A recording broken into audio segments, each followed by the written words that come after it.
मक्खन चिल्लाती है। बोले मैया तो मक्खन निकला है तो बोलूंगी मैं, इसलिए मैंने आप कहा पात्र ले आए, मुझे पता नहीं कहाँ बर्तन पात्र रखा हुआ है। बोले सुन, अब तुहरे मोहे मक्खन शब्द जो नहीं मक्खन नाव यक्को बार निकले ना दोबारा। सांस बंद होती है कि नहीं बंद हो दो कहीं? बोले दोबारा अब नहीं निकलना चाहिए। हाँ। बोले क्यों? बोले मक्खन सिंह तुहरे ससुर के नाम आए। हाँ मत बोलना। बेचारी बहुत ही मान गई। अगले दिन फिर मक्खन वो दही बिलोया, मक्खन आया ऊपर आया, फिर उसने आवाज लगाई, बोले सासू माँ कटोरा लाओ, ससुर साहब मटका से बाहर आएगा हैं। ई डर ई भय हैं।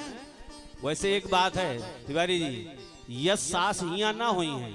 हाँ ये दूसरे पूर्वा के बात होती है। यहाँ अगर ऐसी सास होती झगड़ालू तो यहाँ कथा में क्यों आती? वो तो झगड़ा करती, लेकिन हो सकता है कुछ संकोच के कारण, लज्जा के कारण, हो सकता है किसी का जेठ बैठा हो, किसी का ससुर बैठा हो। एक बार भाव से लेकिन बोले सभी लोग, बोलिए श्री कृष्ण चंद्र भगवान की। इधर से क्यों नहीं आई? अब सोच रहे होंगे बिहारी तो बोलते हैं, हम काहे को बोले? बोलिए वृंदावन बिहारी लाल की। अब सब बोल रहे हैं भाई, यहाँ अब नहीं कहना पड़ेगा। बोलिए राधा कृष्ण भगवान की। मैं बार बार कहता हूं तिवारी जी, बीच बीच में भगवान के नाम का कीर्तन भी हो, जय जयकार भी हो, और ये आवश्यक है। कल मैंने बताया था कितने श्लोक हैं भागवत में, कल क्या बताया था, और पहले दिन से बता रहा हूं 18,000 ना। अंतिम श्लोक क्या बता रहा है? नाम संकीर्तनम यस्य सर्व पाप प्रणाशनम। भगवान के नाम का जो कीर्तन है ना, राधे राधे या सीताराम या गौरी शंकर या दुर्गा मैया, जो आपको अच्छे लग रहे हैं प्रभु, जो आपके इष्ट देव हैं, उनके नाम का कीर्तन क्या करता है? सर्व पाप प्रणाशनम। भागवत सुनने के बाद पापी नहीं रह जाएगा व्यक्ति। अगर पापी है तो ये ग्रंथ गलत है, और ये ग्रंथ कभी गलत हो नहीं सकता है, गलत आप हो सकते हैं। यहां से जाने के बाद व्यक्ति पापी नहीं है। सर्व पाप प्रणाशनम, सारे पापों को नष्ट कर देता है भगवान के नाम का कीर्तन, भगवान की कथाएं। अरे कल बताया था तिवारी जी, सकृत नाम श्रवणात् पुलकसोपि मुच्यते संसारात्। पुलकस कहते हैं कसाई को, चांडाल को, बुरा कर्म करने वाला व्यक्ति। अगर वहू के कान में एक बार भगवान का नाम चला गया तो संसार के बंधन से मुक्त हो जाता है।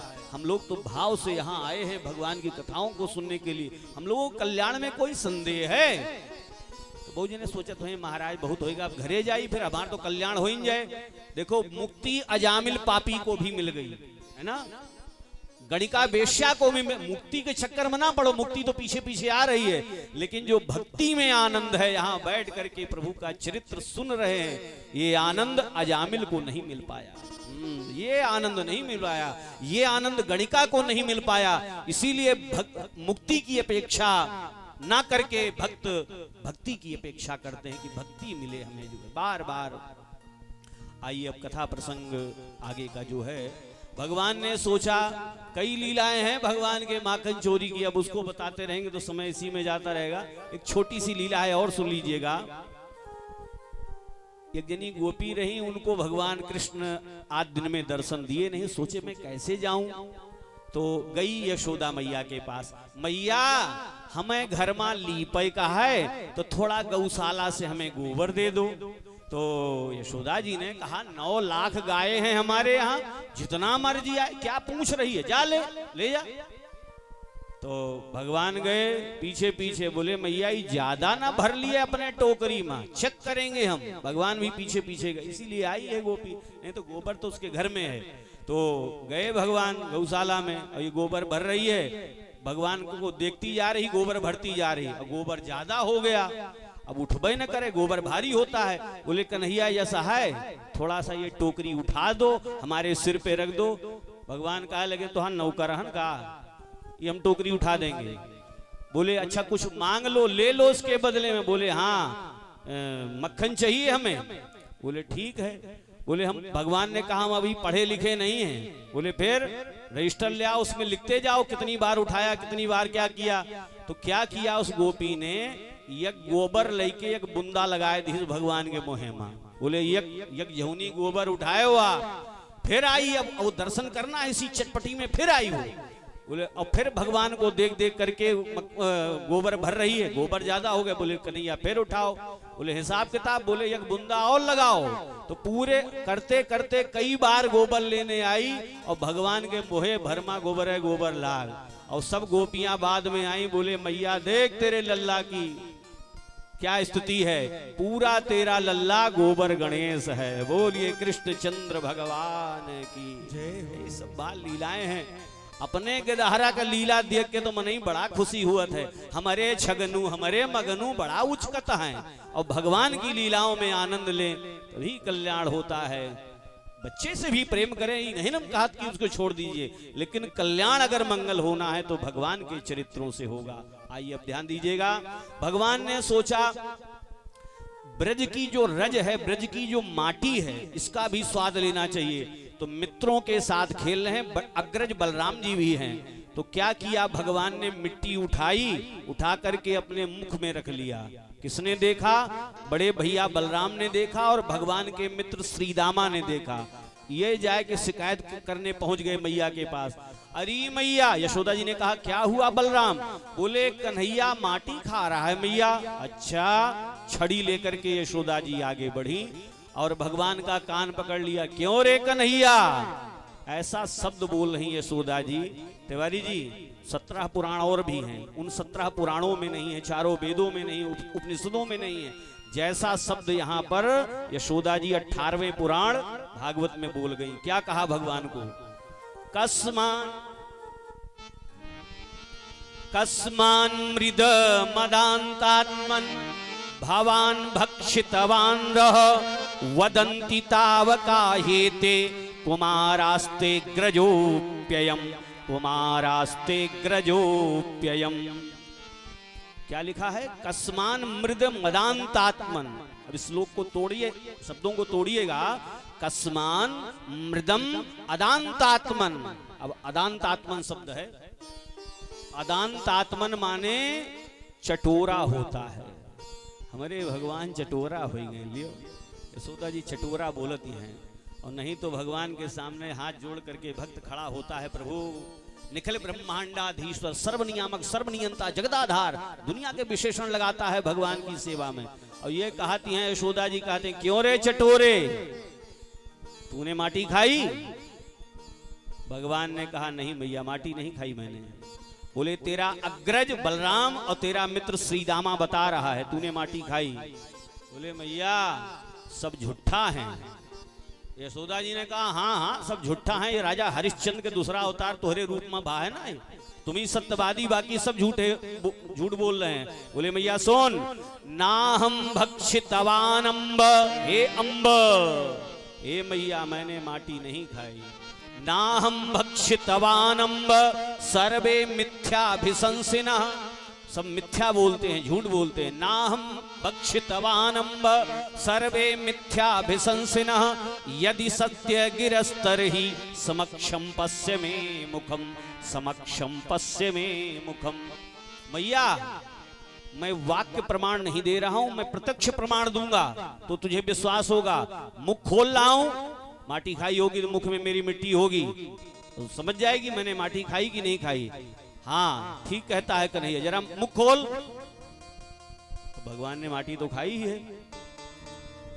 सोचा भगवान की जो योग माया है, जो पावर है, जो शक्ति है, उसने सोचा भगवान के मुख में मिट्टी है और मैया ली है छड़ी, अभी मारेगी। और मारेगी तो दुनिया वाले कहेंगे देखो भगवानों की पिटाई हो रही है, मार पिटाई कर रही है यशोदा जी।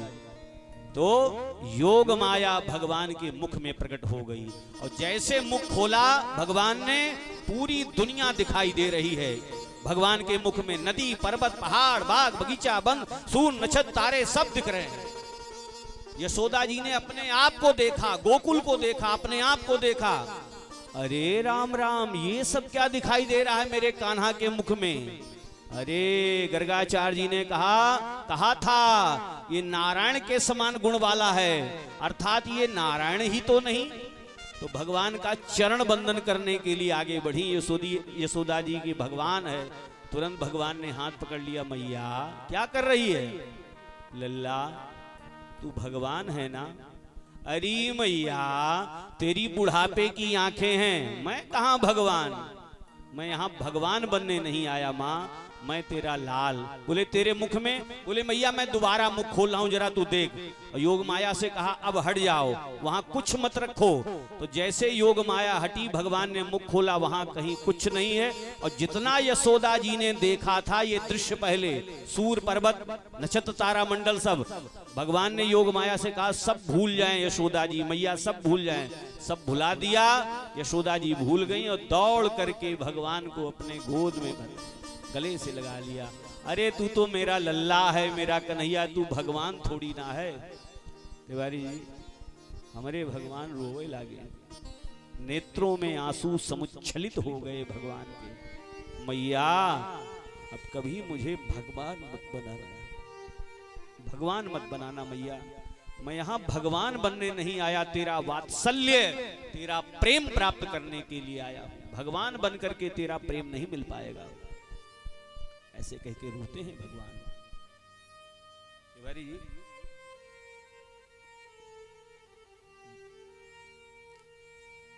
गंगा के किनारे कथा सुन रहे हैं, परीक्षित जी ने कहते हैं गुरु जी जरा रुकिए,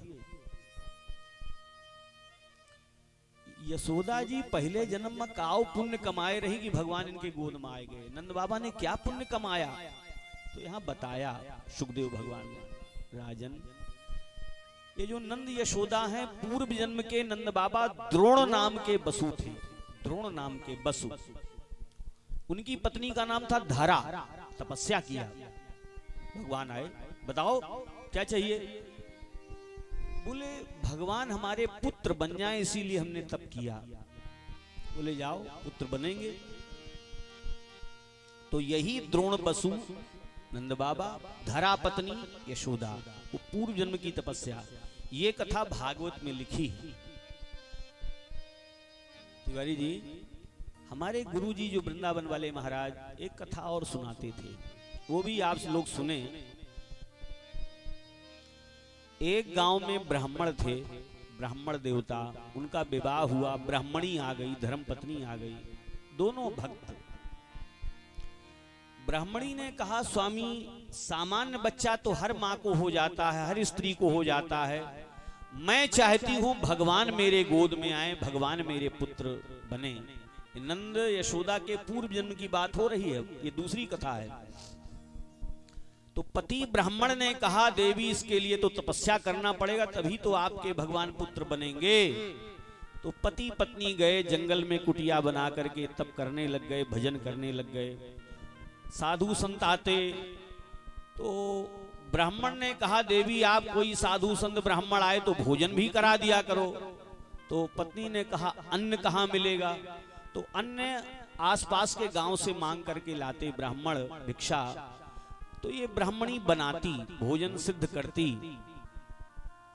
एक दिन भगवान भी आ गए ब्राह्मण के वेश में, देवी भिक्षा वो भोजन कराइए। ब्राह्मण देवता उसमें भिक्षाटन के लिए गए थे, घर में अन्न का एक दाना नहीं था। ब्राह्मणी ने कहा गुरुजी ब्राह्मण वेश में भगवान आए हैं, आसन दिया, गुरुजी बैठो। बैठ गए भगवान। मैं अभी आई। भागते हुए ब्राह्मणी गांव में गई, दुकान वाले के पास में, भैया थोड़ा सा आटा, चावल, दाल, सीधा सामान जो है ये बांध दीजिए। बांध दिया उसने।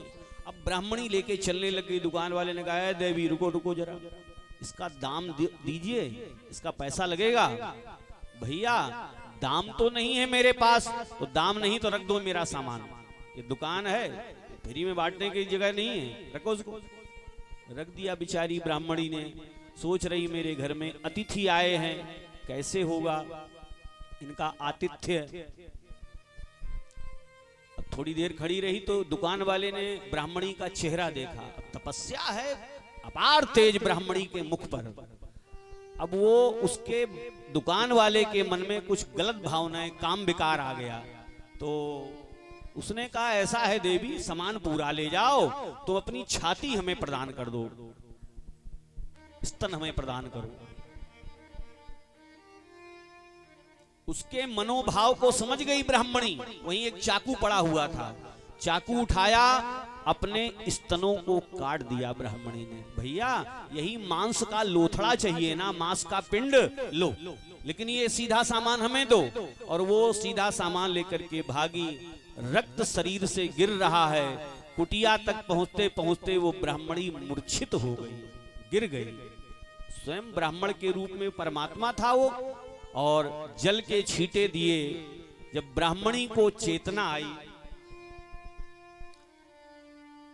तो देखा भगवान खड़े हैं, शांताकारम भुजगशयनम, वो नारायण खड़े हैं।